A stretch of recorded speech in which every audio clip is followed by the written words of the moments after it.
Good morning students, welcome you back.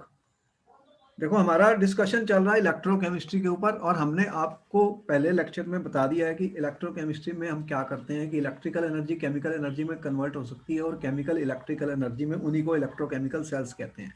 और electrochemical cells के लिए हमने तुम्हें बताया कि हाफ सेल्स कैसे बनाए जाते हैं। देखो, कोई भी हाफ सेल बनाना है तो बहुत आसान है। आप एक मेटल की रॉड लोगे और उसके साल्ट सोल्यूशन में मेटल को डिप कर दोगे, तो जब ऐसा कोई बनेगा तो उसे हम हाफ सेल कहते हैं। जिंक का ले लो, कॉपर ले लो, कॉपर सल्फेट में डाल दो, सिल्वर को सिल्वर नाइट्रेट में डाल दो, इस तरह से आपको मिल जाते हैं हाफ सेल।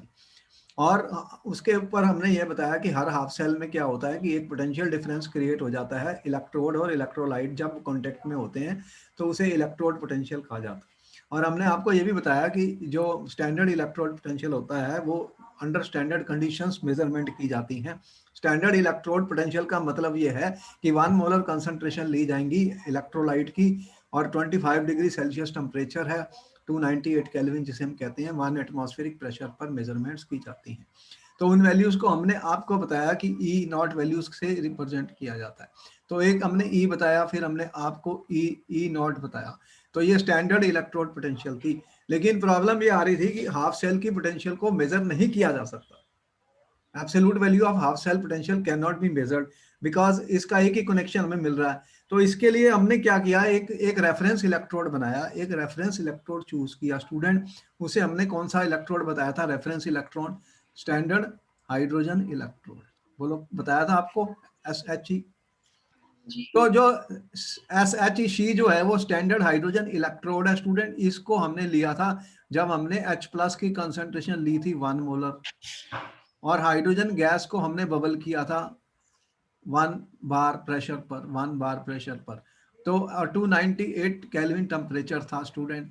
तो हमारा इक्विलिब्रियम क्या हुआ था? H+ E gives half H2 gas.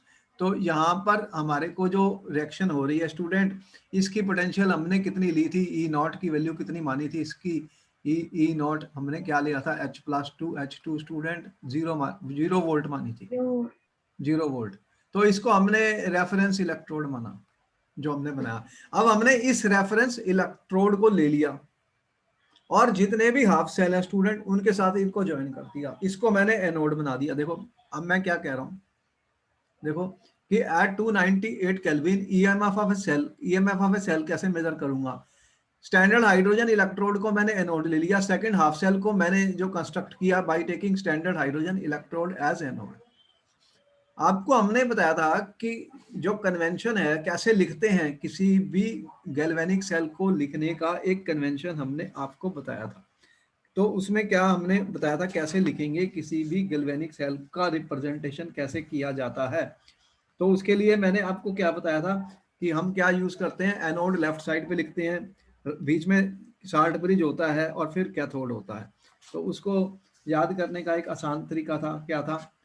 ABC, anode, salt bridge और कैथोड। मतलब यहाँ पे हमने कहा एनोड है और ये हमारा साल्ट ब्रिज है और ये हमारा क्या है? कैथोड। बोलो, ऐसे ही लिखा था हमने कन्वेंशन। हाँ जी सर। तो एबीसी का मतलब एनोड, साल्ट ब्रिज और कैथोड। तो हमने अब क्या किया कि हाइड्रोजन को, इलेक्ट्रोड को हमने एक एनोड बना लिया। जैसे कि यहां पर मैंने क्या दिखाया है कि ये देखिए, ये हाइड्रोजन का स्टैंडर्ड इलेक्ट्रोड है। ये कौन सा है? शी है। ये शी आ गई, standard hydrogen electrode. Temperature 298 kelvin है, 1 बार प्रेशर है, लिखा हुआ है 1 ATM दिख रहा है। तो यहाँ पर HCl 1 मोलर है, 1 मोलर भी लिखा हुआ है मैंने, 1 मोलर। 1 मोलर कंसंट्रेशन मतलब 1 मोल/लीटर H+ है, HCl का सोल्यूशन लिया गया है। अब ये एक हाफ सेल है स्टैंडर्ड, इसकी वैल्यू कितनी तुमने बताई? 0.0 वोल्ट, इतनी बताई मैंने, यही लिखा हमने। हाँ जी। ई नॉट H+ और H2 को आपने मुझे बताया कि सर ये तो 0 वोल्ट हमने मानी है, होती नहीं मानी है, रेफरेंस इलेक्ट्रोड है, इसे बोलते हैं रेफरेंस इलेक्ट्रोड। इसके साथ हम जोड़ जोड़ के सारे इलेक्ट्रोड्स को, उनकी इलेक्ट्रोड पोटेंशियल निकालेंगे, स्टैंडर्ड वैल्यूज। यहाँ पे मैंने कॉपर को जोड़ दिया। देखो, ये कॉपर का हाफ सेल है, इसका भी मैंने 1 मोलर लिया है, 1 मोलर लिया है। और यहाँ पर आप देख रहे हैं कि साल्ट ब्रिज मैंने लगाना जरूरी है। कॉपर आयन की कंसंट्रेशन 1 मोलर है, यहाँ पे हाइड्रोजन आयन की कंसंट्रेशन 1 मोलर है स्टूडेंट्स। अब ये हाइड्रोजन को मैंने एनोड लिया, कॉपर को मैंने कैथोड लिया स्टूडेंट्स, कॉपर को कैथोड लिया, और फिर मैंने इसका ये साल्ट ब्रिज लगाना जरूरी है, उसके बिना सेल चलता नहीं। आपको हमने बताए थे फंक्शंस ऑफ साल्ट ब्रिज, बताए थे लास्ट क्लास में, हाँ जी। ये क्वेश्चन पूछ चुके हैं। देखो साल्ट ब्रिज नहीं लगेगा तो रिएक्शन स्टॉप हो जाएगी, एक्यूमुलेशन अब आयंस हो जाएंगे दोनों इलेक्ट्रोड्स के ऊपर, तो फिर वो चलेगा नहीं, बंद हो जाएगा। तो सर्किट को भी कंप्लीट किया इसने, जंक्शन पोटेंशियल को भी कम किया और एक्सेस चार्जेस को भी न्यूट्रलाइज किया, क्योंकि इसके अंदर जो इलेक्ट्रोलाइट होता है KCl होता है या KNO3 होता है, इसमें KCl भी हो सकता है और KNO3 भी होता है। तो ये आयंस अपोजिट चले जाते हैं दोनों ही हाफ सेल्स के जो इलेक्ट्रोलाइट्स हैं, और वो एक्सेस आयंस को न्यूट्रलाइज कर देते हैं। यहाँ पर अगर H2 की ऑक्सीडेशन हो रही है, अगर H2 की ऑक्सीडेशन हो रही है स्टूडेंट, तो हम इसको कैसे लिखेंगे? इसका मतलब यहाँ पे प्लाटिनम का मैंने यूज किया, ये वाला इलेक्ट्रोड किस चीज का था? प्लाटिनम का, क्योंकि जब गैस होती है, हाइड्रोजन तो गैस है, उसका तो इलेक्ट्रोड बन नहीं सकता, अगर कोई लिक्विड है उसका भी कोई मेटल का इलेक्ट्रोड बन नहीं सकता। तो ऐसे केसेस में हम सॉलिड इलेक्ट्रोड कौन सा यूज करते हैं? जो इनर्ट होता है। इनर्ट कौन सा होता है? प्लाटिनम। तो प्लाटिनम का इलेक्ट्रोड ऐसे हम यूज करते हैं। तो ये इनर्ट इलेक्ट्रोड है, जिनके इलेक्ट्रोड्स नहीं बन सकते जैसे गैस और लिक्विड है, उसके लिए हमने क्या किया? प्लाटिनम का एक इलेक्ट्रोड बनाया और उसको लगा दिया, तो उसने हमने PTS लिखा है। तो यहाँ पर प्लाटिनम S है स्टूडेंट, और आप कह रहे हो हाइड्रोजन की हो रही है ऑक्सीडेशन, तो मतलब आपको पता है एनोड पर क्या होती है? ऑक्सीडेशन। हमेशा ही एनोड पे ऑक्सीडेशन होती है, मैंने बताया था, हाँ बताया जी। था मैंने। हाँ जी। तो यहाँ पर क्या हुआ फिर? हाइड्रोजन का क्या हुआ? 2H प्लस में चले गया और इसने 2 इलेक्ट्रॉन छोड़ दिए, 2 इलेक्ट्रॉन छोड़ दिए। तो ये हाइड्रोजन की रिएक्शन हो रही है, ऑक्सीडेशन हो रही है। तो रिडक्शन फिर किसकी हो रही है? जो दूसरा मैंने लिया है वो कौन सा? कॉपर। कॉपर हाफ सेल है, 2 हाफ सेल है, यहाँ कॉपर की क्या होनी है? रिडक्शन। ये एक्वस में है, तो कॉपर की हो गई रिडक्शन स्टूडेंट्स। 2 इलेक्ट्रॉन थे तो मैंने काटने हैं, तो नेट सेल रिएक्शन क्या हुई फिर? इसकी नेट सेल रिएक्शन कैसे लिखते हैं हम? देखो यहाँ पर नेट सेल रिएक्शन क्या हुई है? हाइड्रोजन थी मेरे पास गैस स्टूडेंट, ये एनोड है, इसकी हो गई ऑक्सीडेशन, एनोड की होती है ऑक्सीडेशन, कैथोड की होती है रिडक्शन स्टूडेंट, इसकी हो रही है रिडक्शन। तो यहाँ पे क्या बना? 2H प्लस एक्वस, और क्या बन गया? Copper solid. लो ये रिएक्शन हो गई Cu। ठीक है, मैंने सही लिखी है कि गलत तो नहीं लिखी? जल्दी बताओ, ये सही है? हाँ जी सर। अच्छा, अब इसका जो हमने बताया था आपको, ऐसे केसेस में इसका जो रिप्रेजेंटेशन हुआ, एनोड को लेफ्ट साइड पे लिखना है, एनोड को लेफ्ट साइड पे लिखना है। तो आपने, क्योंकि एनोड प्लाटिनम के ऊपर रिएक्शन हो रही है, प्लाटिनम के ऊपर रिएक्शन हो रही है, तो मैंने लिखा हाइड्रोजन गैस, और यहाँ पे कितना लिखा? 1 ATM, और फिर एक लाइन डाली सिंगल, और ये किस में चले गया? H प्लस में, H प्लस एक्वस में, और उसकी कंसंट्रेशन कितनी दे रखी है? 1 मोलर। स्टैंडर्ड सोल्यूशन की 1 मोलर ही होती है हमेशा, स्टैंडर्ड सोल्यूशन की क्या होती है? 1 मोलर। बोलो सही लिखा? अब ये साल्ट ब्रिज बना दिया मैंने, ये साल्ट ब्रिज बी वाला। ठीक है, अब इसके बाद किसका हुआ? कॉपर का। कॉपर का क्या हुआ? कॉपर 2 प्लस था, एक्वस कितना था? 1 मोलर, क्योंकि स्टैंडर्ड सोल्यूशन है, और किस में चले गया? कॉपर एस में। तो बोलो ये सेल बन गया? बोलो सेल बन गया, यस और नो? जल्दी बताओ, यहां तक हमें आता है? हाँ जी सर। एग्जाम में हम लिख सकते हैं ये वाला। तो ये रिप्रेजेंटेशन मैंने दिखाया किसका? सेल का, इतना तुम्हें आता है। अब इसकी वैल्यू कैसे निकालते हैं? जो इसकी वैल्यू स्टैंडर्ड, अब जो स्टैंडर्ड इलेक्ट्रोड पोटेंशियल सेल जो बन गया, ये सेल बन गया स्टूडेंट, एक तरीके से 2 हाफ सेल को ज्वाइन करके सेल बनता है। तो इसका क्या होता है? हमने क्या बताया था? E cathode minus E0 anode, यही फार्मूला बताया आपको मैंने, या ये बताया E0 right minus E0 left? बोलो सही है गलत है? जल्दी बताओ, ये याद हो गया तुम्हें? हाँ जी। ये तो हमें याद हो गया। अब E राइट कौन सा है मेरा? कॉपर 2 प्लस से कॉपर में गया है, और E लेफ्ट कौन सा है मेरा? हमेशा रिडक्शन हाँ पोटेंशियल जी। जो लिखी हमने, तो ई उसमें क्या हुआ है? ई राइट माइनस ई लेफ्ट, तो इसका क्या हुआ है? हाइड्रोजन का हाइड्रोजन किस में जा रहा है, H प्लस में। तो ये ई कैथोड माइनस ई एनोड वैल्यू की। अब बताओ कि ई कॉपर की वैल्यू जो है, जब हमने इसको ज्वाइन किया, इसकी वैल्यू कितनी है, 0। आपने कहा सर इसकी तो 0 है। अगर इसकी 0 है तो फिर बचा क्या मेरे पास, ये बचा। इसको मैं ऐसे भी लिख दूं, ई नॉट कॉपर 2 प्लस और कॉपर। तो इसका मतलब ये जो वैल्यू मेरी आ रही है ई नॉट सेल की, ई नॉट सेल की, ये किसके बराबर आ रही है, ये आ रही है electrode, standard electrode potential of copper 2 plus 2 copper. तो ये मैं मेजर कर रहा हूं, ये मेरा वोल्ट मीटर है। ये क्या है, वोल्ट मीटर से कितनी वैल्यू दिखा रहा है ये, 0.3 वोल्ट। प्लस है या माइनस है, बताओ क्या लिखा मैंने, प्लस 0.3 वोल्ट। सही है ये, बोलो दिख रहा है। हाँ जी। तो ये जो मेरी वैल्यू आ गई, अब हाइड्रोजन की तो 0 है, इसलिए उसका तो कोई प्रॉब्लम हुई नहीं। सीधा जो भी वैल्यू मैंने मेजर की वोल्ट मीटर से स्टूडेंट्स, वो सीधी आ रही है मेरी स्टैंडर्ड इलेक्ट्रोड पोटेंशियल वैल्यू आ रही है किसकी, ये जो हाफ सेल मैं जोड़ रहा हूँ, ये जो हाफ सेल मैं जोड़ रहा हूँ स्टूडेंट, उसकी वैल्यू आ रही है, उसकी वैल्यू आ रही है। तो ये सेम ही पिक्चर है, आप देख रहे हैं कि ये मैंने लिया, ये लिया, और इस तरह से अगर इसकी बजाय मैं जिंक ले लेता, अगर मैंने जिंक ले लिया, अब इसकी बजाय मैंने कॉपर की जगह मैंने क्या ले लिया, जिंक ले लिया, और उसके अंदर मैंने ZnSO4 का सोल्यूशन ले लिया, इलेक्ट्रोलाइट स्टूडेंट्स, ये एक्वस, ये मैंने 1 मोलर ले लिया। तो अब फिर किसकी वैल्यू आएगी अगर मैं ये वोल्ट मीटर लगाऊंगा। अब मेरा सेल क्या बना, प्लाटिनम S, मैंने हाइड्रोजन लिया स्टूडेंट, हाइड्रोजन लिया, ठीक है, हाइड्रोजन का मैंने लिया, कितनी वैल्यू ली हाइड्रोजन की, ये वाली गैस है ये, 1 एटमॉस्फेयर प्रेशर है, H प्लस में जा रहा है, एक्वस 1 मोलर में। ये साल्ट ब्रिज लगाया, डबल डंडे, ये 2 डंडे किसके हैं, साल्ट ब्रिज के। अब मैंने जिंक ले लिया, तो आप कोई भी ले सकते हो, जिंक ले लो, सिल्वर ले लो, कोई भी लेते हो। और ये कितना लेना मुझे, 1 मोलर। और ये कैसे हो रहा है रिएक्शन, ये अब इसकी वैल्यू मैंने मेजर की, अगर इसकी वैल्यू पता कितनी आई, एक्सपेरिमेंट करने के बाद इसकी वैल्यू जब वोल्ट मीटर से पड़ेगी तो -0.76 वोल्ट आई। कितनी आई, -0.76 वोल्ट। तो आप देख रहे हैं कि ये वैल्यू मेरे पास आ गई। ये कैसे आई थी तुम्हारे पास, क्योंकि ये जो सेल बना है इसकी वैल्यू कितनी आएगी, E naught right minus E naught left. Student E naught right क्या है, Zn2 प्लस 2 Zn, और ये रिडक्शन हो रही है, और हाइड्रोजन की क्या हो रही है, ऑक्सीडेशन। ये वैल्यू 0 है तो ये किसके बराबर हो गई, इसी के बराबर हो गई।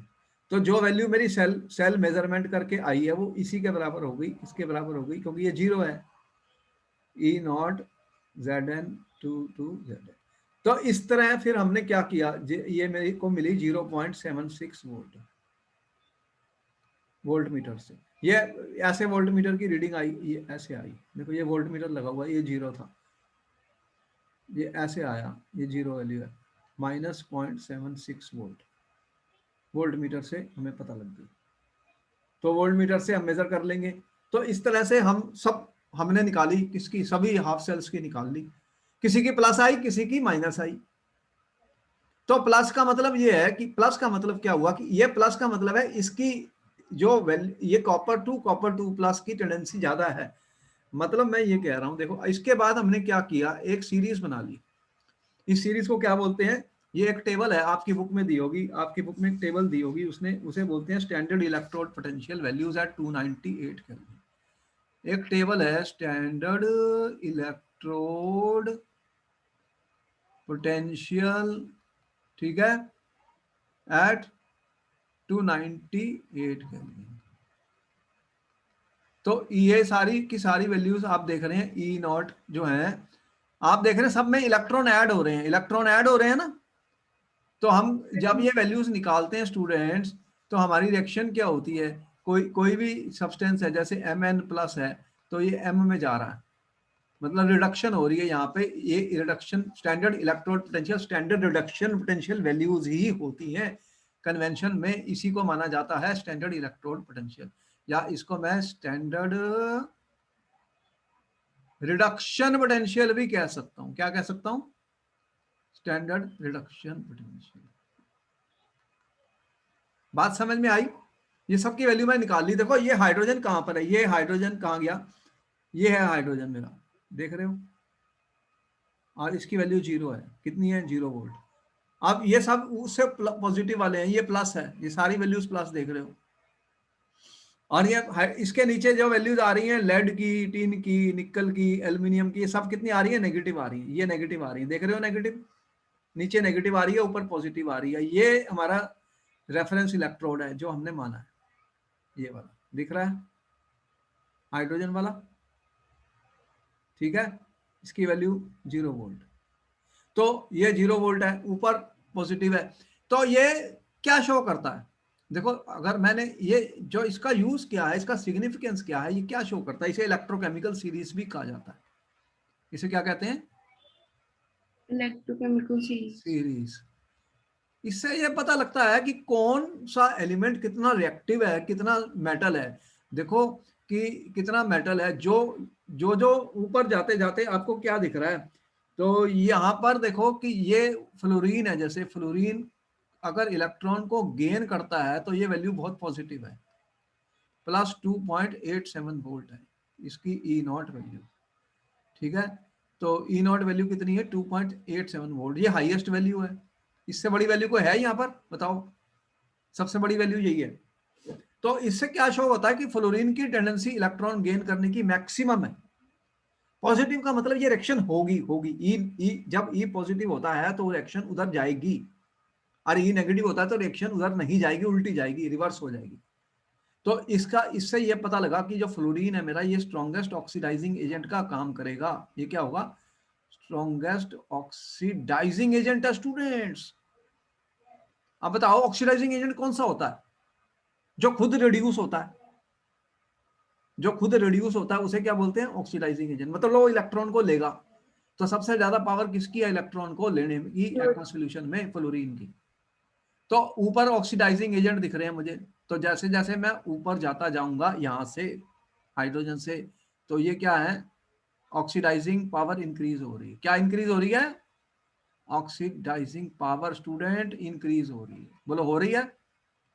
Yes sir. तो सबसे बड़ा ऑक्सीडाइजिंग एजेंट कौन सा बना? फ्लोरीन। इतना स्ट्रांग होता है कि क्लोरीन को भी निकाल देता है, आई माइनस को आयोडीन में कन्वर्ट कर देता है, Cl माइनस को Cl2 गैस में कन्वर्ट कर देता है। मतलब ये सबसे बड़ा स्ट्रॉन्गेस्ट ऑक्सीडाइजिंग एजेंट है। और इस तरह से ऑक्सीडाइजिंग पावर कम हो रही है, कम हो रही है। यहां पर 0 तक पहुंचा, उसके बाद वैल्यू नेगेटिव होनी शुरू हो गई। भाई आप ये कह रहे हो कि हाइड्रोजन का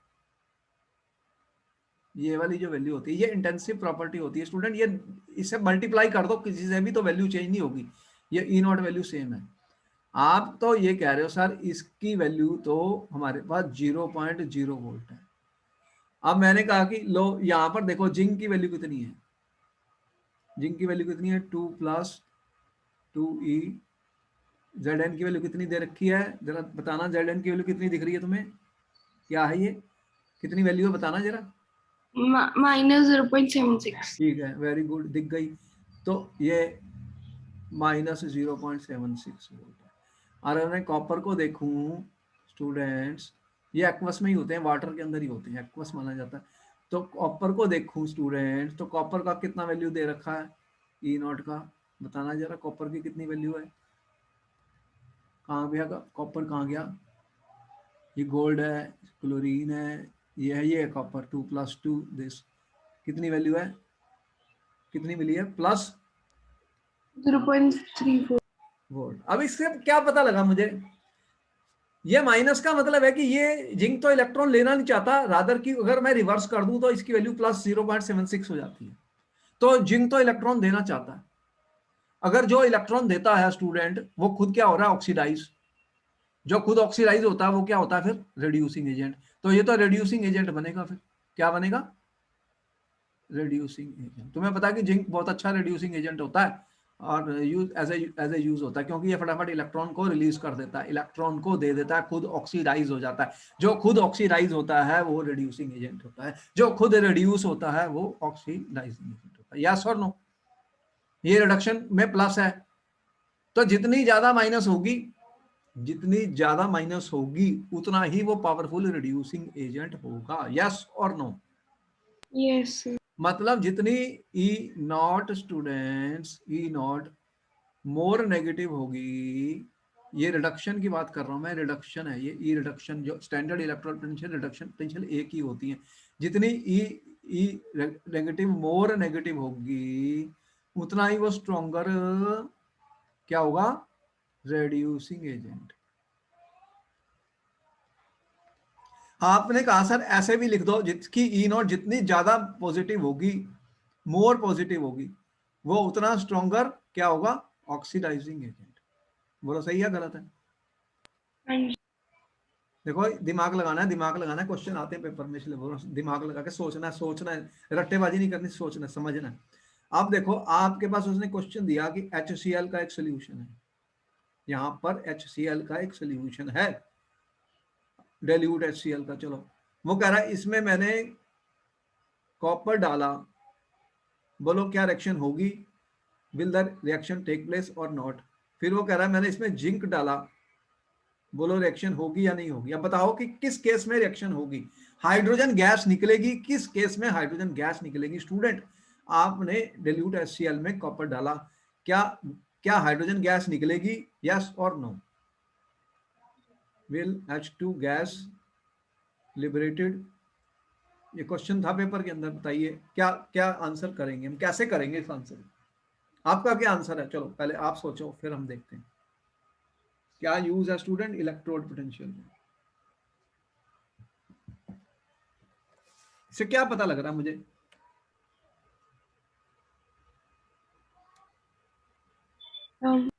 देखो ये मैंने ये H+ का 0 है, कॉपर का पॉजिटिव है, हाइड्रोजन तो तब मिलेगी जब इसके अंदर H आयंस हैं, HCl में क्या है, H आयंस। अगर इसको इलेक्ट्रॉन मिल गया तो ये हाइड्रोजन गैस बनाएगा। तो इलेक्ट्रॉन अगर कॉपर देगा या नहीं देगा वो कैसे पता लगेगा? कॉपर तो इलेक्ट्रॉन का पॉजिटिव है, वो तो Zn के साथ होगी, CO वो के तो साथ कॉपर तो देगा नहीं इलेक्ट्रॉन, कॉपर तो इलेक्ट्रॉन लेना चाहता है। Zn देगा। तो कॉपर से तो क्या होगा कि ये नहीं होगी रिएक्शन, कॉपर से रिएक्शन नहीं होगी, क्योंकि अगर मैं कहूँ कि H+ gives hydrogen gas student, और आपने कहा फिर कॉपर जो है, अगर इसकी रिडक्शन हो रही है तो कॉपर की क्या हो रही है, ऑक्सीडेशन। अगर ये अगर इसकी रिडक्शन हो रही है, ये कैथोड है अगर आप कह रहे हो, तो फिर कॉपर क्या बनेगा, एनोड। एनोड का मतलब कॉपर जो है उसको इलेक्ट्रॉन देने पड़ेंगे। अगर कॉपर अपने इलेक्ट्रॉन देगा स्टूडेंट तो इसकी वैल्यू क्या हो जाएगी, माइनस हो जाएगी। फिर तो माइनस वाली जो होती है रिएक्शन, आपको पता है मैंने कहा पॉजिटिव रिएक्शन जो है जितनी ज्यादा पॉजिटिव होगी उतनी ज्यादा ये फेवरेबल होने वाली है।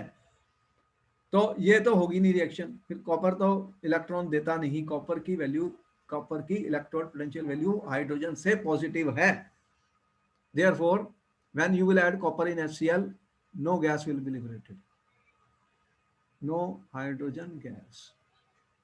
When you add copper in HCl. बोलो सही है? आप जिंक डालते हैं तो जिंक क्या करेगा, जिंक का कितना है, जिंक का आप देख रहे हैं ये नेगेटिव है, ये नेगेटिव है। तो इसका मतलब जिंक का अगर मैं रिवर्स कर दूं तो ये पॉजिटिव है, प्लस 0.76। तो जिंक की वैल्यू, तो जिंक की standard reduction potential value negative है, इसकी ऑक्सीडेशन पोटेंशियल पॉजिटिव है। तो जिंक इलेक्ट्रॉन दे देगा, अगर जिंक इलेक्ट्रॉन दे देगा तो क्या होगा, हाइड्रोजन को इलेक्ट्रॉन मिल जाएंगे, तो इसमें से क्या होगा, hydrogen gas will be liberated. क्या होगा, hydrogen gas will be liberated. तो कहने का मतलब ये है स्टूडेंट, जितने भी ऊपर एलिमेंट्स हैं ये HCl के अंदर हाइड्रोजन गैस को नहीं निकालेंगे, लेकिन जो नीचे वाले हैं जिनकी वैल्यू नेगेटिव है, what will happen, they will immediately liberate hydrogen gas from dilute HCl solution. तो आपने ये जितना भी डाल दो, मैग्नीशियम डाल दो, सोडियम, कैल्शियम, ये सब क्या करेंगे, HCl को के अंदर डालते ही हाइड्रोजन के बबल्स निकलेंगे। क्या निकाल देंगे वो, हाइड्रोजन के बबल्स। तो ऊपर जाते जाते ऑक्सीडाइजिंग पावर बढ़ रही है स्टूडेंट्स, और जैसे जैसे नीचे जाते हो उनकी रिड्यूसिंग पावर बढ़ रही है। क्या बढ़ रही है, रिड्यूसिंग पावर। तो जिनकी देखो ये सबसे स्ट्रॉन्गेस्ट रिड्यूसिंग एजेंट कौन सा है यहाँ पर, लिथियम। देख रहे हो लिथियम -3.05। तो लिथियम की वैल्यू कितनी है स्टूडेंट्स? -3.05। तो ये सबसे ज्यादा वैल्यू इसकी है लिथियम की। तो ये क्या बना फिर? Strongest reducing agent. क्या बन गया स्टूडेंट्स? हाँ स्ट्रॉन्गेस्ट रिड्यूसिंग एजेंट बन गया। मतलब ये इलेक्ट्रॉन को रिलीज करेगा, सबसे ज्यादा पावर है इसके पास। एक्वस सॉल्यूशन में इलेक्ट्रॉन देने की पावर सबसे ज्यादा है, तो खुद ऑक्सीडाइज हो गया, तो इसलिए ये रिड्यूस कर देगा दूसरे ही सब्सटेंस को। तो इस तरह से इस टेबल से हमें पता लग जाता है स्टूडेंट कौन सा ऑक्सीडाइजिंग है, कौन सा रिड्यूसिंग है, और कहाँ पर ये HCl या एसिड से कौन हाइड्रोजन गैस निकालेगा या नहीं निकालेगा। ये भी पता लग जाएगा कि कोई भी सेल बनाना है उसमें एक एनोड होता है और एक कैथोड होता है स्टूडेंट्स। कोई भी सेल बनाना है स्टूडेंट, उसके अंदर क्या क्या मैं चूज करता हूं? एक कैथोड और एक एनोड। तो मैं ई नॉट वैल्यूज को चेक करूंगा दोनों की, कि भाई अगर मेरे पास जिंक और कॉपर है, जैसे जिंक और कॉपर है, तो बताओ कि इनमें से जिंक की वैल्यू -0.76 है और इसकी 0.34 वोल्ट है स्टूडेंट। ठीक है, अब इनमें से वो पूछता है कि कौन सा एनोड बनेगा और कौन सा कैथोड बनेगा। तो एनोड तो वो होता है जिस जहां पे ऑक्सीडेशन होनी है।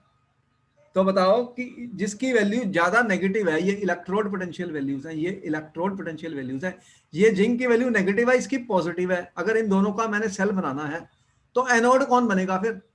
ऑक्सीडेशन किसकी ज्यादा हो सकती है? देखो जिंक की अगर ऑक्सीडेशन करूंगा ये +0.76 हो जाएगा, और कॉपर की करूंगा तो ये माइनस में चलेगा। तो इसका मतलब जिंक यहाँ पर एनोड बनने वाला है और कॉपर इसमें कैथोड बनने वाला है। क्या बनने वाला है? जिंक एनोड और कॉपर कैथोड। बोलो समझ में आई कैसे चॉइस करेंगे? हाँ जी। तभी तो सेल की पोटेंशियल पॉजिटिव आएगी। सेल तो तभी फिजिबल होता है जब सेल की पोटेंशियल पॉजिटिव आ जाती है। अगर सेल की वैल्यू नेगेटिव आ गई स्टूडेंट्स तो वो सेल फिजिबल नहीं है। Important point.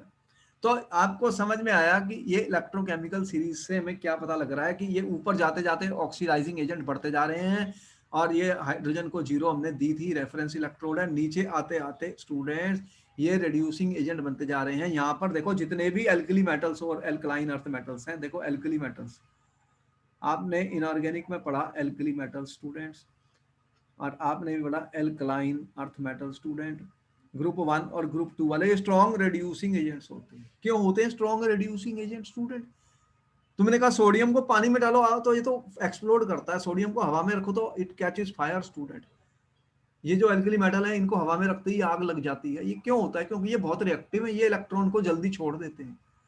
ये बहुत ही मेटेलिक है, ये बहुत ही इलेक्ट्रोपॉजिटिव है, तो इनका इलेक्ट्रॉन देने की टेंडेंसी बहुत हाई है स्टूडेंट। इनकी आयनाइजेशन एनर्जी भी बहुत लो है, तुमने देखा है। तो इनकी इलेक्ट्रोड पोटेंशियल की वैल्यूज भी देख रहे हो, नेगेटिव है। तो ये जितने भी नेगेटिव हैं, जितनी ज्यादा नेगेटिव उतना स्ट्रॉन्गर रिड्यूसिंग एजेंट बन जाता है। बोलो बात समझ में आई? जी। यहाँ पे पता लगा कि रिड्यूसिंग एजेंट कौन होंगे और ऑक्सीडाइजिंग एजेंट कौन होंगे। ये कौन सी सीरीज मैंने बताई? इसे बोलते हैं इलेक्ट्रोड पोटेंशियल वैल्यूज। ये जो टेबल हमने बनाई, कैसे बनाई स्टूडेंट्स? कि मैंने हर एक को स्टैंडर्ड हाइड्रोजन इलेक्ट्रोड के साथ ज्वाइन कर दिया। ठीक है, अब देखो कि यहां तक पहुंच गए, चलो वेरी गुड, पहुंच गए। यहां तक तुम्हें समझ आ गया? कोई डाउट तो नहीं था? नहीं। अच्छा वेरी गुड। अब देखो कि ये कहता है कि आपको उसने कहा गिवन, क्या दिया उसने? ई नॉट रिडक्शन वैल्यूज वो आपको दे रहा है। ठीक है, क्या कह रहा है? K+2K, फिर वो कह रहा है स्टूडेंट Hg2+2Hg, फिर वो कह रहा है स्टूडेंट K+2K की वो कह रहा है -2.93 वोल्ट, और ये ई नॉट वैल्यूज है। ठीक है, और मरकरी टू मरकरी दे रहा है 0.79 वोल्ट, और सिल्वर टू सिल्वर की वैल्यू दे रहा है आपको एग्जाम में स्टूडेंट, वो 0+0.80 वोल्ट। ठीक है, और उसके बाद दे रहा है मैग्नीशियम 2+2 मैग्नीशियम की वैल्यू उसने दी स्टूडेंट। जो हमारे टेबल अभी हमने जो टेबल बनाया उसमें ये वैल्यूज मौजूद हैं स्टूडेंट। और क्रोमियम 3 क्रोमियम की वैल्यू उसने दे दी आपको स्टूडेंट एग्जाम में -0.74 वोल्ट। ठीक है। अब वो कह रहा है arrange the element metals in their increasing order of reducing power. Arrange the metals in increasing reducing power. आपको मिला 1 मिनट का समय एग्जाम में स्टूडेंट इस क्वेश्चन को आंसर करने के लिए। तो आप सोच लीजिए जो मैंने आपको बातें बताई उस बेसिस पे सब क्या इसका आंसर होगा। इसका आंसर क्या होगा सोचिए और आंसर कीजिए स्टूडेंट, फिर हम इससे आगे चलते हैं।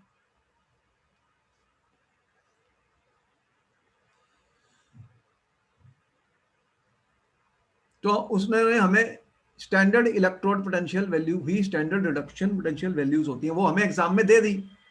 अब वो कहता है कि अरेंज करो सबसे स्ट्रॉन्गेस्ट रिड्यूसिंग एजेंट कौन सा है, जल्दी से बताओ तुम। चलो मैंने जो बताया था रिड्यूसिंग पावर किसके ऊपर डिपेंड करती है, क्या बताया था मैंने, जिसकी ज्यादा नेगेटिव सबसे ज्यादा सबसे ज्यादा नेगेटिव वैल्यू किसकी है।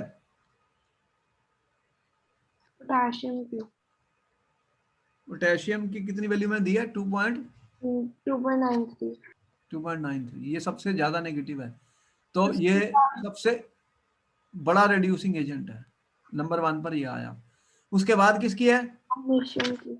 मैग्नीशियम 2 नंबर पर आया। फिर कौन आया, उसके बाद Cr क्रोमियम आया, ये 3 नंबर पे आया। उसके बाद मर्करी।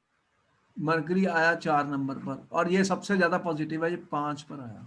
तो कैसे एग्जाम में मैंने आंसर क्या लिखा, आंसर क्या लिखा मैंने, लिखा potassium reducing power increasing order, increasing में करना है, सबसे बड़ी पावर इसकी थी। और फिर उसके बाद कौन सा था, मैग्नीशियम था।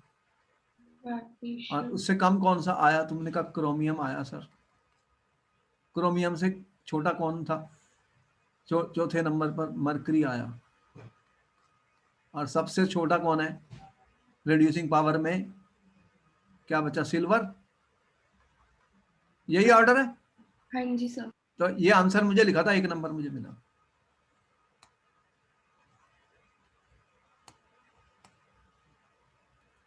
आपको समझ में आया कोई पेपर में क्वेश्चन कैसे आते हैं। तो देखो कि हमें क्वेश्चन भी करने हैं पेपर के लिए, ऐसे क्वेश्चन पेपर में आए कोई, अब उसको क्वेश्चन में पेपर में उसने सिर्फ 2 ही दे दिया आपको, मान लो सारे नहीं दिए, तो जिसकी ज्यादा माइनस होगी वो स्ट्रॉन्गर रिड्यूसिंग एजेंट होगा, जिसकी ज्यादा प्लस होगी वो स्ट्रॉन्गर ऑक्सीडाइजिंग एजेंट होगा, कुछ भी पूछ सकते हैं।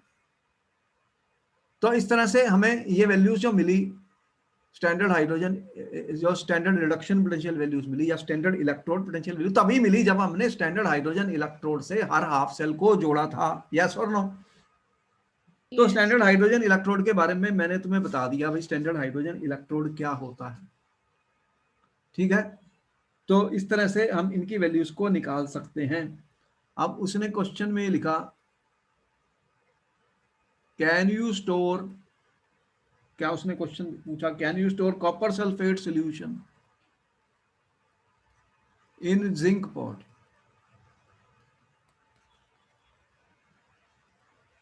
एक जिंक का पॉट है आपके पास, क्या उसमें कॉपर सल्फेट सॉल्यूशन आप स्टोर कर सकते हो, यस और नो। कैसे पता लगेगा, कैसे पता लगेगा। तो आपने कहा सर मैं देखती हूं कि जिंक जो है, जिंक तो मेटल है ना, यहाँ पे सॉलिड है पॉट में, जो जिंक की गड़वी बनी हुई है वो तो मेटल की बनी है ना, सॉलिड है वो। तो अगर ये है, अगर ये इसकी वैल्यू मैं देखूं Zn+2e, तो जिंक टू आपके पास, अगर जिंक की ऑक्सीडेशन हो गई, अगर जिंक की ऑक्सीडेशन हो गई तो जिंक इलेक्ट्रॉन छोड़ता है। और अगर कॉपर की रिडक्शन हो गई, यहाँ पे कॉपर आयंस है मेरे पास, क्या है कॉपर आयंस, तो कॉपर क्या इसमें आ सकता है या नहीं। कहने का मतलब ये है कि अगर जिंक की ऑक्सीडेशन हो गई अगर तुमने कहा कि सर जिंक की ऑक्सीडेशन होगी तो सेल क्या बना, फिर तो मुझे ऐसे दिखाइए जिंक टू एक्वस, ठीक है, एक तरीके से ये वाला सेल अगर बन गया, अगर मैं ऐसे करूं तो अब जिंक टू जिंक की ऑक्सीडेशन आपका पता है कि आपने कहा कि जो ई सेल निकालते हैं स्टूडेंट, इसका ई सेल कितना है, ई आर माइनस ई लेफ्ट होता है हमेशा। ई कॉपर की कितनी वैल्यू है, यहाँ पे हमने कॉपर की अभी बताई थी, कॉपर टू टू कॉपर कितना था, प्लस 0.34 0.34 वोल्ट, और जिंक की कितनी बताई थी, ये हमेशा माइनस रिडक्शन पोटेंशियल ही यूज की जाती है, -0.76 वोल्ट। तो राइट वाली वैल्यू कितनी है यहाँ पर 0.34 वोल्ट, और ये कितनी है माइनस माइनस 0.7, ये कितना आ गया प्लस 1.10 वोल्ट आ गया स्टूडेंट। ये तो सेल फिजिबल हो गया, चलेगा, मतलब जिंक जो है वो कॉपर को डिस्प्लेस कर देगा, जिंक डिस्प्लेसिस कॉपर। तो कहने का तुमने ये कहा कि सर होगा क्या कि जिंक में कॉपर सल्फेट डाला तो ये तो रिएक्शन हो जाएगी, ये रिएक्शन हो जाएगी, तो इसलिए इसको स्टोर नहीं कर सकते, because zinc will displace copper. तो जिंक कॉपर को क्यों डिस्प्लेस कर रहा है, क्योंकि जिंक की ई नॉट वैल्यू कितनी है -0.76, कॉपर की कितनी है प्लस 3.4 +0.34 वोल्ट। इसका मतलब जिसकी ज्यादा नेगेटिव वो स्ट्रॉन्गर रिड्यूसिंग एजेंट। तो जिंक तो इलेक्ट्रॉन दे देगा और कॉपर इलेक्ट्रॉन ले लेगा। अगर जिंक ने इलेक्ट्रॉन छोड़ दिए तो कॉपर की रिडक्शन हो जाएगी, कॉपर आयंस जो इसमें प्रेजेंट है सॉल्यूशन में वो कॉपर बन जाएगा। तो इसके पॉट में क्या होगा, जिंक तो खत्म होता जाएगा और नीचे कॉपर के वो मिल जाएंगे, कॉपर जो ग्रे कलर का होता है सॉलिड वो मिल जाएगा। तो हम क्या करते हैं कि ई नॉट सेल की निकाल लेते हैं किसी भी, अगर ये पॉजिटिव आती है तो सेल फिजिबल होता है, क्या होता है सेल फिजिबल होता है स्टूडेंट। और स्टूडेंट अगर ई नॉट सेल नेगेटिव आती है तो ये सेल नॉट फिजिबल, इसको बोलते हैं नॉन स्पॉन्टेनियस। ये स्पॉन्टेनियस रिएक्शन के लिए होता है, इसे स्पॉन्टेनियस रिएक्शन कहा जाता है स्टूडेंट। और ये नॉन स्पॉन्टेनियस होता है, ये क्या होता है नॉन स्पॉन्टेनियस। और अगर ई नॉट सेल ये जीरो आ गया, जीरो का मतलब क्या होता है इक्विलिब्रियम। तो आपने तीन कंडीशन पढ़ी थी, जब सेल पॉजिटिव है तो डेल्टा जी क्या होता है गिब्स फ्री एनर्जी नेगेटिव होती है स्टूडेंट। और ये जब नेगेटिव होता है तो सेल पॉसिबल ही नहीं होता, तब डेल्टा जी पॉजिटिव होता है, तब सिस्टम पे वर्क करना पड़ेगा। और यहाँ पे डेल्टा जी जीरो होता है स्टूडेंट, इस बारे में आपको पता है। तो इसका इक्विलिब्रियम कांस्टेंट से भी ताल्लुक होता है। तो यहाँ पर जब सेल फिजिबल है डेल्टा जी नेगेटिव है तो के की वैल्यू इक्विलिब्रियम कांस्टेंट जो के होता है वो ग्रेटर देन 1 हो जाता है स्टूडेंट। तो के से भी ये रिलेटेड है, इक्विलिब्रियम कांस्टेंट से भी रिलेटेड है। जितना बड़ा के की वैल्यू होगा उतना ही रिएक्शन फॉरवर्ड में जाएगा, और जितना कम होगा उतना ही वो बैकवर्ड में जाता है स्टूडेंट्स। तो के भी ये शो करता है कि रिएक्शन की वैल्यू कितनी है। ये सब रिलेटेड है आपस में, इनका भी रिलेशनशिप है। यहां तक तुमने नोट कर लिया, बोलो ये नोट हो गया। हाँ जी। अच्छा वेरी गुड। आगे देखो बहुत इंपॉर्टेंट बात बता रहे हैं। आप देखो कि अभी तक जो भी मैंने आपको बताए थे सेल, मैंने अभी तक जो वैल्यूज यूज की हैं वो स्टैंडर्ड वैल्यूज यूज की हैं, E naught standard values. Standard values क्या होती हैं, स्टैंडर्ड कंडीशंस यूज की हैं हमने स्टूडेंट। उसमें आपको बताया गया टेम्परेचर 298 केल्विन, प्रेशर आप देख रहे हैं 1 बार, और 1 मोलर कंसंट्रेशन आप यूज कर रहे हैं सॉल्यूशंस की। बोलो कर रहे हैं अभी तक जो ई नॉट वैल्यूज होती है सब में की मैंने, बोलो की। अगर मैं ऐसे शो कर दूं तभी मैंने ये साइन लिखा, लेकिन प्रॉब्लम ये है कि ऐसे बहुत सारे सेल होंगे जिनमें कंसंट्रेशन 1 मोलर नहीं है, तो फिर क्या करेंगे, फिर हम कैसे निकालेंगे उनकी ई नॉट वैल्यू। अब मैं कह रहा हूं कि मुझे ई नॉट वैल्यू निकालनी है, ई नॉट वैल्यू निकालनी है स्टूडेंट।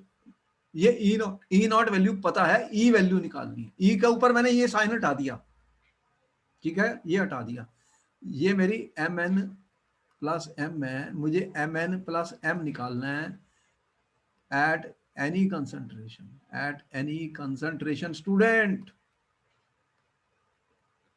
कंसंट्रेशन कुछ भी कर दी, यूजुअली क्या होता है कि रिएक्शन के अंदर प्रेशर और टेम्परेचर कांस्टेंट ही होता है। देखो जब आप कोई भी सेल बनाते हो, आपने एक सेल बनाया, यहाँ पर जो टेम्परेचर है इस टाइम सेम है, प्रेशर भी सेम है 1 एटमॉस्फेयर आप कह रहे हो, लेकिन कंसंट्रेशन मैं चेंज कर सकता हूँ। कैसे? आपने उसके अंदर साल्ट और डाल दिया, पानी और डाल दिया, तो क्या होगा, कंसंट्रेशन चेंज हो जाएगी।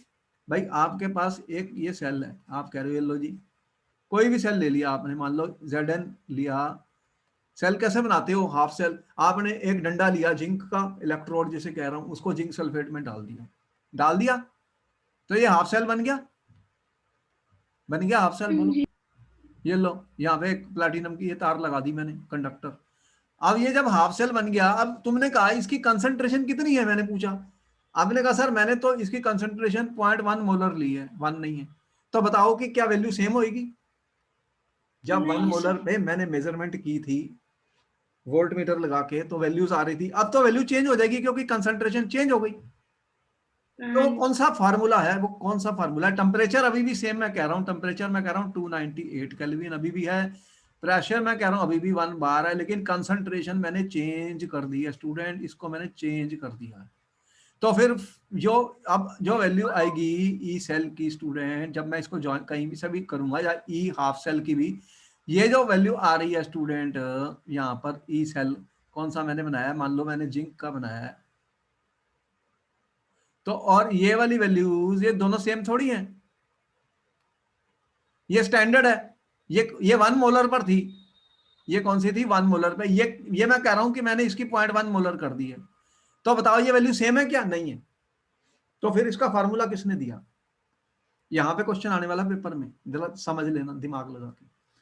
तो नॉनस्ट जो साइंटिस्ट है उसने एक इक्वेशन बनाई है, यहाँ पे लिखा हुआ नॉनस्ट इक्वेशन, ये एक क्वेश्चन 100% आता पेपर में। तो नॉनस्ट ने कहा कि हम एक फार्मूला उसने बनाया स्टूडेंट, किसने बनाया? नॉनस्ट ने। यहाँ पे मैंने फार्मूला लिखा है कि किसी भी सेल का जो होता है स्टूडेंट, कोई भी सेल अगर मैं ले रहा हूँ, मान लो ये मेरा सेल है Mn प्लस Ne, ये n इलेक्ट्रॉन्स को गेन करके ये मेटल बना रहा है सॉलिड, ये मेरा एक्वस है। तो नॉनस्ट ने फाइंड किया थर्मोडायनेमिक्स को यूज करके, उसने एक फार्मूला बनाया, वो कह रहा है कि इसकी जो ई वैल्यूज है Mn plus 2m is equal to E not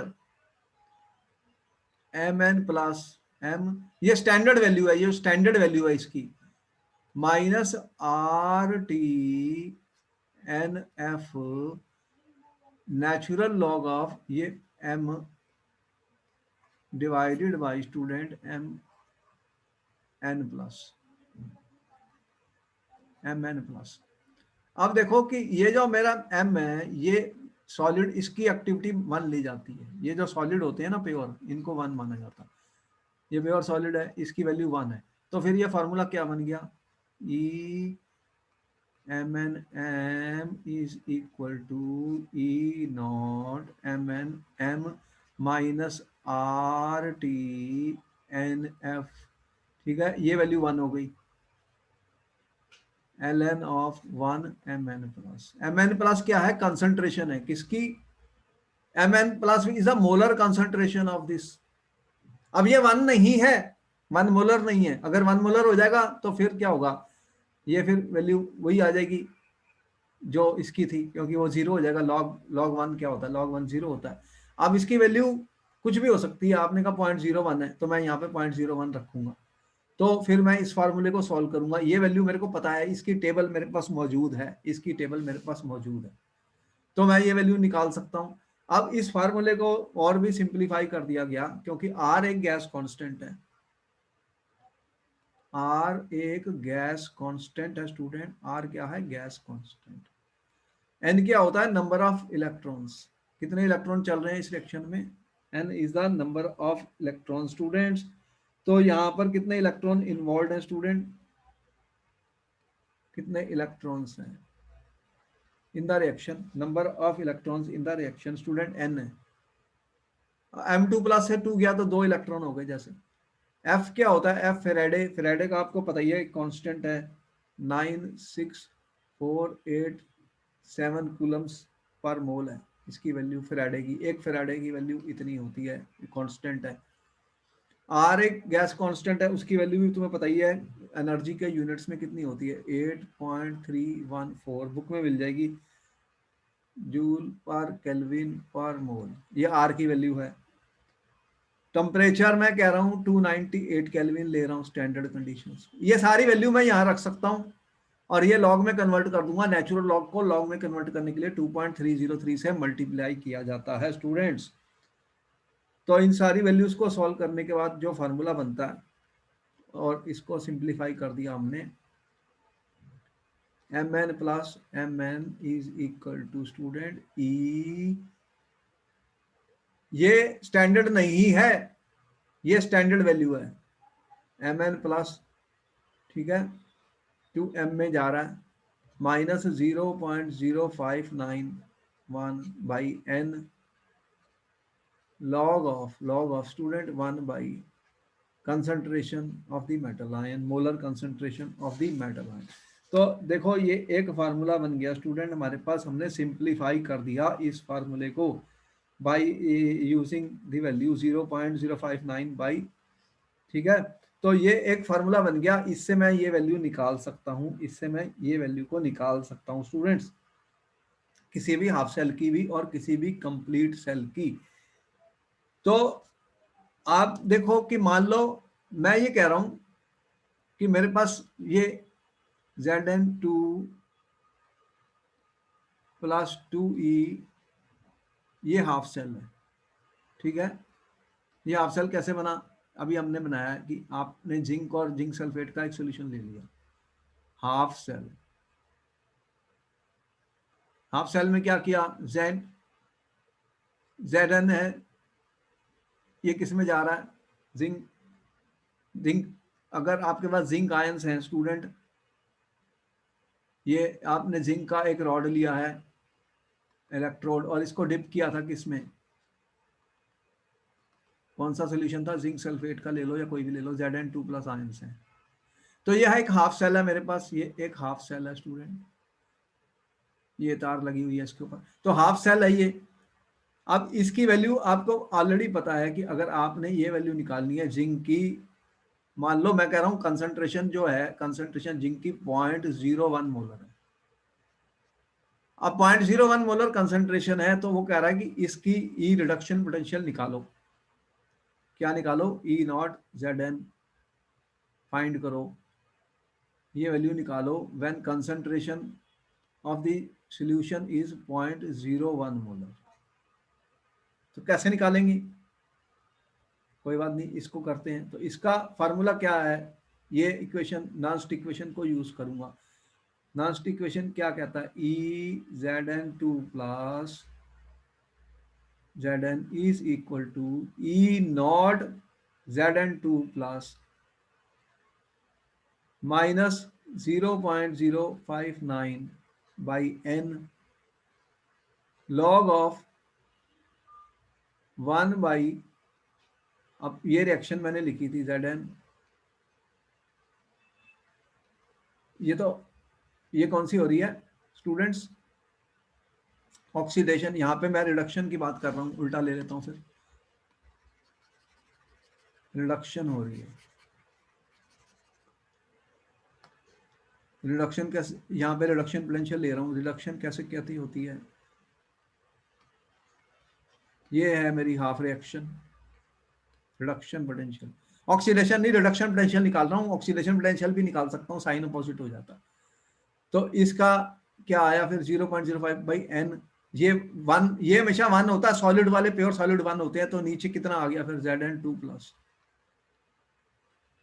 तो इसकी वैल्यू कितनी दे रखी है मुझे, 0.01। तो कितना आंसर आया, मैंने वैल्यूज रख दी। इसकी वैल्यू कितनी होती है, ई नॉट जेड एन की, जेड एन की अभी बताइए, -0.76 वोल्ट। ये तो फिक्स्ड वैल्यू है, -0.059। एन कितने इलेक्ट्रॉन इसमें यूज हो रहे हैं, 2 इलेक्ट्रॉन इसमें इन्वॉल्व है। ठीक है, कितने इलेक्ट्रॉन इन्वॉल्व है स्टूडेंट, 2। इसको हटा देता हूँ। ठीक है, 2 इलेक्ट्रॉन इसमें इन्वॉल्व है स्टूडेंट्स। तो इसकी वैल्यू अब हम निकाल सकते हैं। लॉग कितना बना,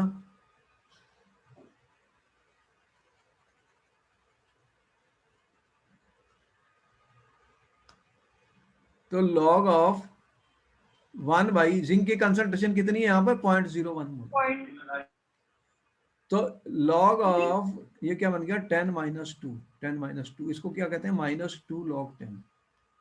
log 10 की वैल्यू कितनी होती है, 1, -2 आ गया, तो फिर कितनी वैल्यू आई, 0.76 वोल्ट।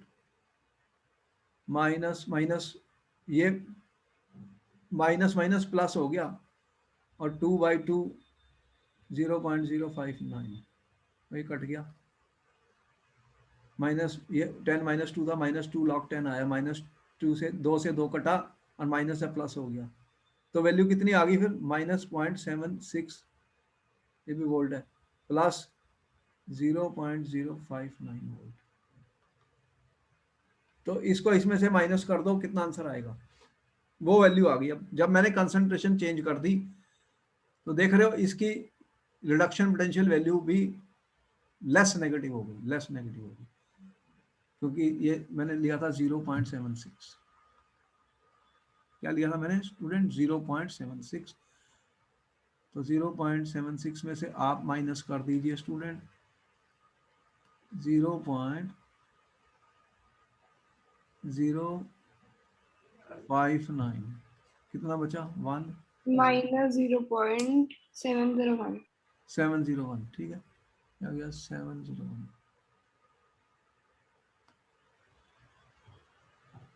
माइनस में आया। तो अब ये वैल्यू कितनी आ गई, EZN2 + 2ZN की -0.701। तो किसी भी कंसंट्रेशन पे अब हम ये वैल्यू निकाल सकते हैं, ये इसे बोलते हैं नास्ट इक्वेशन। तो नास्ट इक्वेशन का यूज करके हम कोई भी इक्वेशन ले सकते हैं स्टूडेंट्स, बहुत इंपॉर्टेंट है, इसके ऊपर क्वेश्चन आने वाले हैं एग्जाम में, इसके ऊपर क्वेश्चन आने वाले हैं। ये मैंने दिखाया था हाफ सेल, और कोई भी जो प्योर सॉलिड होंगे, प्योर सॉलिड जो होंगे स्टूडेंट, उनकी वैल्यू हमेशा मान ली जाएगी, मान ली जाएगी। तो इस तरह से हम किसी भी हाफ सेल के लिए जो उसकी पोटेंशियल होगी हाफ सेल की, किसी भी कंसंट्रेशन पर नॉस्ट इक्वेशन को यूज करके निकाल सकते हैं। स्टैंडर्ड रिडक्शन पोटेंशियल वैल्यू हमें दी जाएंगी, ऑलरेडी उसकी टेबल हम बना चुके हैं, जो स्टैंडर्ड की टेबल बनाई थी आपने मेरे साथ अभी बनाई थी। अच्छा ठीक है, अब देखो ये हाफ सेल था। अब जनरल अगर कोई भी रिएक्शन होती है वो हाफ सेल नहीं होती। अगर सेल, ये हाफ सेल था, अगर मैंने सेल बना दिया, तो सेल में तो कितने होते हैं, 2 हाफ सेल होते हैं। ठीक है, एक जगह ऑक्सीडेशन होती है, एक जगह रिडक्शन होती है, तो उसकी एक नेट सेल रिएक्शन भी होती है। हर सेल के लिए हमने बनाई थी। जैसे मैंने डेनियल सेल ले लिया, मान लो डेनियल सेल में मैंने क्या किया था, कैसे बनाया था, आपने कहा सर ZnS है, Zn2+ है, ठीक है, जिंक का नोड था, और यहाँ पे कॉपर था, आपने कहा कॉपर है, और कॉपर से कन्वर्ट हो रहा है। अब मैंने कहा कि कंसंट्रेशन 1 मोलर नहीं है, मान लो ये 0.1 मोलर लिया मैंने, और ये 0.01 मोलर लिया। तो इसके लिए फिर नॉस्ट इक्वेशन कैसे लिखेंगे, सेल के लिए कैसे लिखेंगे। तो सेल के लिए लिखने के लिए हमने एक जनरल फार्मूला बताया कि जनरल इलेक्ट्रोकेमिकल रिएक्शन कोई भी हो इस तरह की स्टूडेंट, ये n इलेक्ट्रॉन्स इन्वॉल्व है, इसमें कितने n electrons, number of electrons involve in the reaction n, मतलब एक इलेक्ट्रॉन देता है दूसरा लेता है, तो फिर टोटल ट्रांसफर ऑफ इलेक्ट्रॉन, कितने इलेक्ट्रॉन ट्रांसफर हो रहे हैं, वो n है। इसका इक्वेशन ऐसे लिखा जाता है, ई नॉनस्टिक ने कहा कि E cell is equal to E not cell minus RT NF/ln Q। Q को क्या बोलते हैं, तुमने 11th में पढ़ा था, इक्विलिब्रियम के चैप्टर में रिएक्शन कोशिएंट कहा जाता है। इसको क्या बोलते हैं student, reaction quotient. Q is reaction quotient. कैसे निकालते हैं किसी भी रिएक्शन का रिएक्शन कोशेंट कैसे निकालते हैं? आपने इक्विलिब्रियम के चैप्टर में पढ़ा था। C, ये concentration of C raise to power coefficient, concentration of D, अगर रिएक्शन मेरी ये रिएक्शन है A plus B gives C plus D। मान लो ये रिएक्शन है, ये कोफिशिएंट्स होते हैं, ये कोफिशिएंट्स होते हैं किसी भी रिएक्शन के कोफिशिएंट्स होते हैं, तो वो पावर बन रहे हैं यहाँ पर, इनके पावर बन रहे हैं। ये product concentration raise to power the coefficients, ये reactant concentration raise to power the coefficients. तो यहां पर वैल्यू रख देंगे तो ये सेल की वैल्यू आ जाएगी। बोलो बात समझ में आई? जी सर। अच्छा, वेरी गुड। तो इसका करके देखते हैं फिर डेनियल सेल का फार्मूला कैसे बनेगा। देखो डेनियल सेल का बनाना है मुझे, तो डेनियल सेल में क्या हुआ है कि जिंक का हुआ है ऑक्सीडेशन। पहले मुझे सेल रिएक्शन लिखनी पड़ेगी। जेड एंड अंडरगोज ऑक्सीडेशन,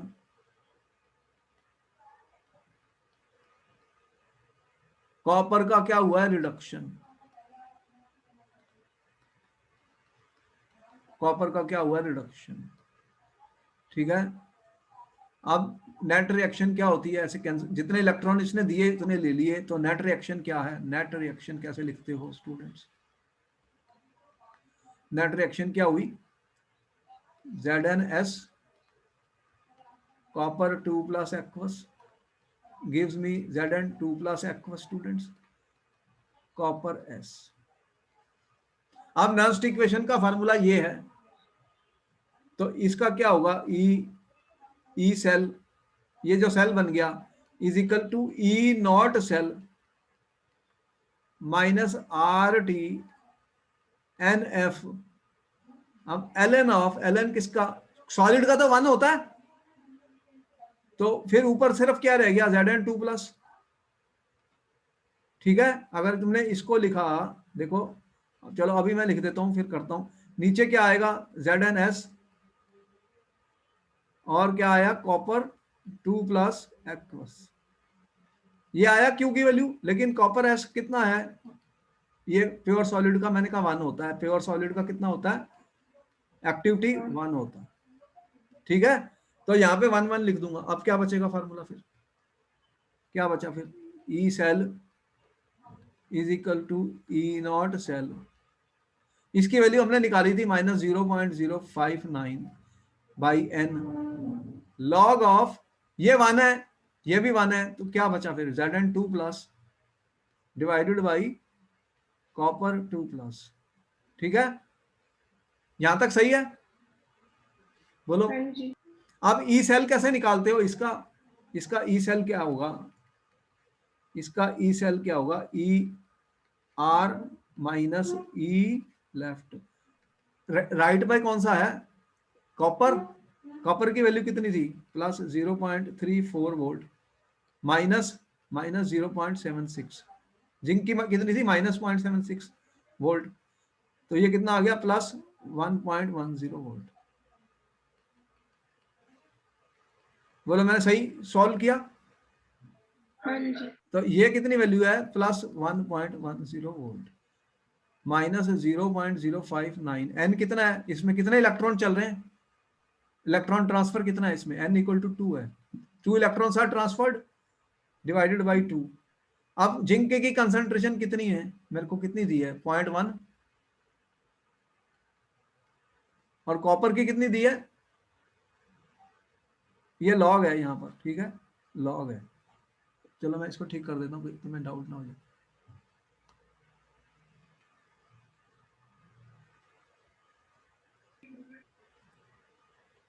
यहाँ पे दोबारा से लिख देता हूँ बड़ा बड़ा, तो उसमें आपको कोई डाउट ना होगा कि ये इंपॉर्टेंट है क्वेश्चन। ऐसा एक क्वेश्चन पेपर में आने वाला है, लास्ट इक्वेशन पे क्वेश्चन आने वाले हैं, मैं बता दूं आपको पक्के। इस पे काफी करनी पड़ेगी प्रैक्टिस। तो आपने ये वैल्यू निकाल ली, अब आपने निकाल ली है ई सेल। तो ये वैल्यू आपकी कितनी आई है? Plus 1.10 volt. फिर आपने कहा 0.059, एन की वैल्यू कितनी है? 2 इलेक्ट्रॉन है इसमें। लॉग ऑफ जिंक की वैल्यू कितनी दी आपको? 0.1। अगर ये देखो इनके कोफिशिएंट्स होते तो वो इनकी पावर बन जाते, क्यों? क्यू निकाल रहा हूं मैं, क्यू में पावर दिखाई है ना मैंने कोफिशिएंट्स की। इनमें कोई कोफिशिएंट है नहीं, इनमें कोफिशिएंट है नहीं। अगर होते तो वो पावर बन जाएंगे, वो दूसरे एग्जांपल में हम देखेंगे। तो कॉपर की कितनी है 0.01, तो ये वाली वैल्यू कितनी आएगी, देखो ये अगर मैं इसको करूं तो ये 1/100 है, ये 1/10 है, तो ये कितना बन जाएगा फिर लॉग, ये 1/10 डिवाइडेड बाई 1/100, तो ये ऊपर चले जाएगा, तो log 10 बन जाएगा। ये log 10 की वैल्यू कितनी होती है 1, तो ये 1 आ गया ये सारा, तो फिर वैल्यू कितनी आई प्लस 1.10 वोल्ट माइनस 0.059/2, कितनी वैल्यू मिलेगी फिर ये, इसका हाफ करके कितना आएगा आंसर, 1.10 माइनस 0.02,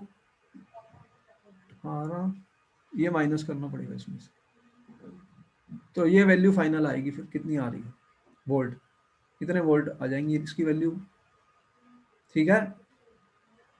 तो ये ई सेल की वैल्यू आ गई, मैं क्या निकाला है ई सेल का। तो ऐसा सेल जब कंसंट्रेशन चेंज कर दूंगा तो कौन सी इक्वेशन को यूज करूंगा, जल्दी बताओ। कोई भी सेल जब मैं कंसंट्रेशन चेंज कर दूंगा तो कौन कौन सा मैं इक्वेशन यूज करूंगा कैलकुलेशन के लिए, नॉन स्टिक इक्वेशन।